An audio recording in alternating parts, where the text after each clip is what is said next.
Alors que la saison des résultats a été plutôt mitigée aux États-Unis pour la plupart des grands noms du S&P 500 au cours du mois dernier, on se tourne aujourd'hui vers Coca-Cola qui doit publier ses résultats cet après-midi. C'est parti.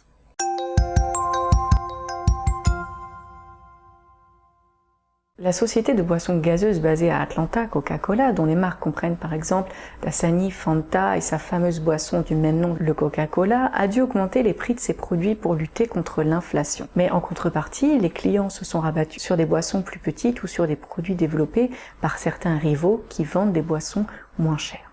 Les actions Coca-Cola sont-elles donc à acheter maintenant? La société parviendra-t-elle à dépasser les attentes de Wall Street lors de la publication de ses résultats? Regardons ce que nous réserve le quatrième trimestre de Coca-Cola, mais d'abord, revenons sur les chiffres de son concurrent PepsiCo.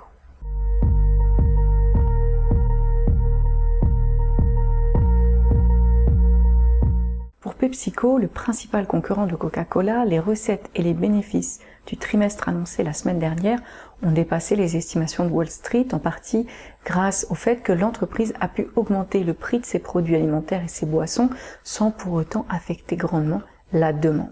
Bien que PepsiCo et Coca-Cola produisent des boissons gazeuses similaires et soient donc des concurrents directs dans la plupart des sous-domaines, ils sont légèrement différents dans leur stratégie commerciale.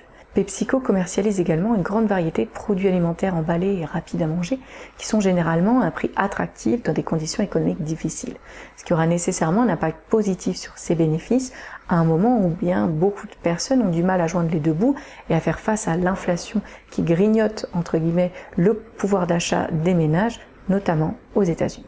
Alors que le volume organique a baissé de 2%, les prix moyens des produits ont augmenté de 16% dans un effort, on l'a dit, de combattre la hausse des frais de transport et des coûts de production, ainsi que les effets négatifs d'un dollar plus fort sur les ventes à l'étranger. L'entreprise prévoit une croissance organique des ventes de 6%, une augmentation de 8% du PIB de base à taux de change constant en 2023. Elle prévoit aussi de racheter plus de 1 milliard de dollars d'actions. De plus, PepsiCo a annoncé sa 51e augmentation annuelle consécutive de dividendes, soit une hausse de 10% pour le dividende de 2022 payable en juin 2023, qui passera de 4,60$ à 5,06$ par action.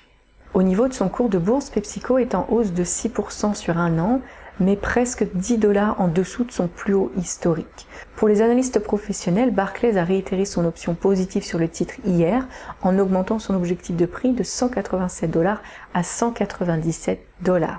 UBS a confirmé la semaine dernière sa note d'achat sur le titre en augmentant elle aussi son objectif de prix de 192 à 195$, alors que Morgan Stanley maintient sa note de surpondération et ajuste aussi l'objectif de cours des actions PepsiCo de 198 à 200$. Et enfin, Crédit Suisse a une position neutre vis-à-vis du titre avec un objectif de prix plus raisonnable que d'autres banques, bien qu'en hausse puisqu'il est passé de 175 à 182$.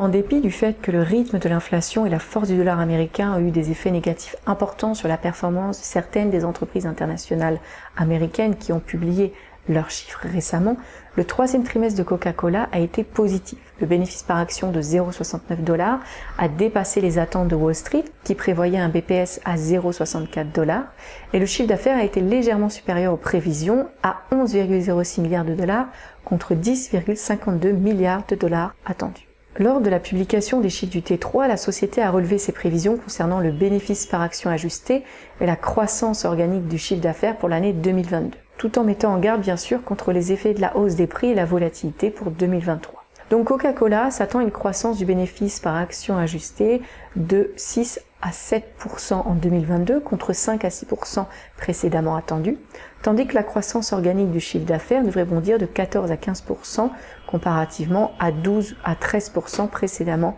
anticipé.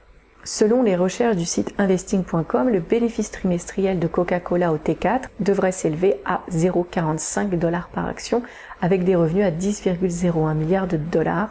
Ainsi, les bénéfices de Coca-Cola pour l'exercice 2022 devraient augmenter de 7% à 2,48$ et les revenus pourraient augmenter de 11% à 42,86 milliards de dollars.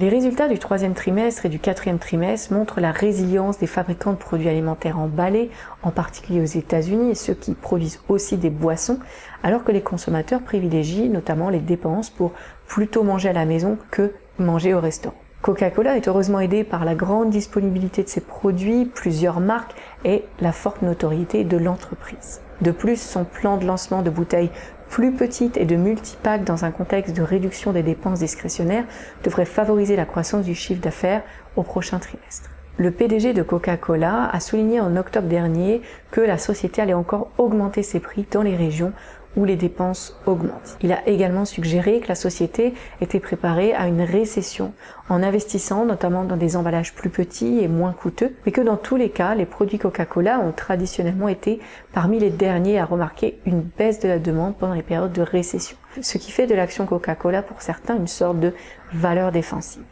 Au niveau de son cours de bourse, il perd plus de 3% depuis le début de l'année.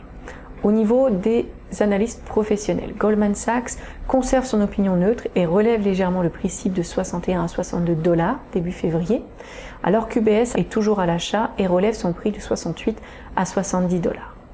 Après la publication des résultats, bien sûr, de nouvelles recommandations et de nouveaux prix cibles pourraient être publiés, alors soyez attentifs si vous souhaitez trader Coca-Cola. N'oubliez pas que le courtier régulé Active Trades propose à la fois un compte de trading CFD pour parier sur la hausse et sur la baisse du titre Coca-Cola sur le court terme via un trading sur marge et un effet de levier, et un compte d'investissement sans levier en bourse pour acheter des actions physiques gratuitement et devenir propriétaire de ces actions et profiter d'une hausse des prix de son cours dans le temps. Vous pouvez donc mettre en place plusieurs stratégies de trading avec un même courtier.